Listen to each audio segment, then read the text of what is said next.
এমনকি শহরের মাঝখানেও আমরা সবুজ প্রকৃতির ছোঁয়া পেতে পারি।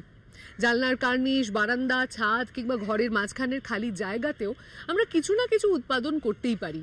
আর কখনো কখনো পুরোপুরি জৈবিক সবজির স্বাদ পাওয়ার এটি একমাত্র উপায় হয়ে উঠতে পারে। চেন্নাই শহরের মাঝখানে বাড়ির ছাদে এমনই এক বিপ্লব ঘটিয়েছেন একজন মানুষ।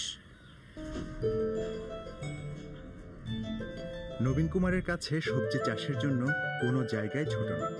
শহরের বাসিন্দা হয়েও তিনি প্রতিদিন তাজা সবজি খেতে পারেন। இனிஷியலா நான் ஃபர்ஸ்ட் ஆரம்பிக்கும் போது ஒரு 5 செடியோட தான் ஆரம்பிச்சேன். இன்னைக்கு வந்து என் மாடியில வந்து ஒரு ஃபாரஸ்டே இருக்கு। 7 বছর আগে তিনি ছাদে গাছ রোপণ শুরু করেন। উপর থেকে দেখলে সবুজের ছাদটি আলাদা করে চোখে পড়ে। চেন্নাইয়ের কংক্রিটের জঙ্গলে তা যেন এক টুকরো সবুজ। இது வந்து பாத்தீங்கன்னா 450 ஸ்கொயர் ஃபீட், இதுல வந்து 200 டைப்ஸ் ஆஃப் பிளான்ட்ஸ் இருக்கு। নবীন একজন প্রকৃতিপ্রেমী। তার ছোট ছাদে বেগুন, লেবু, ডুমুরের সঙ্গে খাওয়ার উপযোগী জবা ও ডালিয়া ফুলও ফোটে। তিনি কিছু বিশেষ প্রজাতির টমেটো ফলিয়েছেন। நீங்க பாக்குறது வந்து பாத்தீங்கன்னா இது நார்மல் தக்காளி செடி இல்ல, இதுவும் வந்து ஒரு எக்ஸ்டிங்ட் வெரைட்டி தான். இது வந்து நம்ம டோகோ டொமேட்டோ சொல்லுவோம். இதோட டேஸ்ட் எப்படி இருக்கும்னா இனிப்பும் புளிப்பும் கலந்த மாதிரியே இருக்கும். இது நீங்க வந்து பறிச்சு நீங்க ஃப்ரிட்ஜ்ல கூட வைக்க வேண்டாம். ஒரு வாரம் 2 வாரம் நீங்க வெளில வச்சா கூட எதுவுமே ஆகாது. இந்த செடி வந்து பாத்தீங்கன்னா இது வந்து நெய் மிளகா அண்ட் வந்து காரத்தன்மையும் ரொம்ப ஜாஸ்தி. இது வந்து ஒரு எக்ஸோட்டிக் வெரைட்டி தான். யூசுவலா சென்னையில இருக்கவங்க யாருமே வந்து கேள்விப்பட்டிருக்க மாட்டாங்க। তার গাছ ও বীজ সম্পূর্ণ প্রাকৃতিক।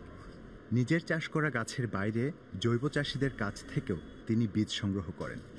মাছের নির্যাস ও পঞ্চগব্য দিয়ে নিজে সার তৈরি করে মাটিতে ব্যবহার করেন। கெமிக்கல் ஃபர்டிலைசர்ஸ் வந்து டே பை டே ஜாஸ்தி ஆயிட்டே இருக்கு. எதுக்கு அப்படின்னா ஜாஸ்தி மகசூல் கிடைக்கணும்னு சொல்லி எல்லா கெமிக்கல் ஃபர்டிலைசர்ஸும் வந்து ஃபார்மர்ஸ் வந்து இப்போ யூஸ் பண்ண ஆரம்பிச்சிட்டாங்க।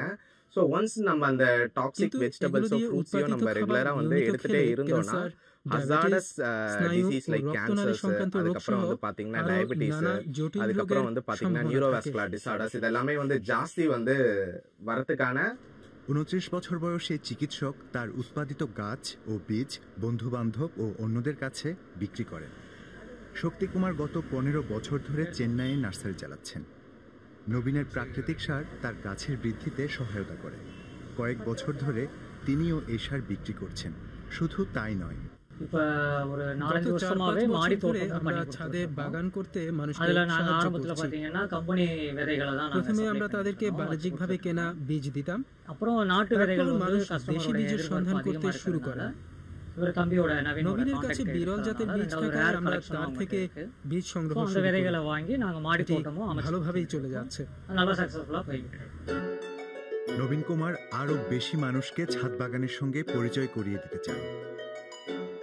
100% எல்லாருமே வந்து கூட ஜாயின் பண்ணி இறங்கினா மட்டும்தான் வந்து வர ஜெனரேஷன் நல்ல ஹெல்த்தியர் ஜெனரேஷன் நம்ம கிரியேட் பண்ண முடியும்।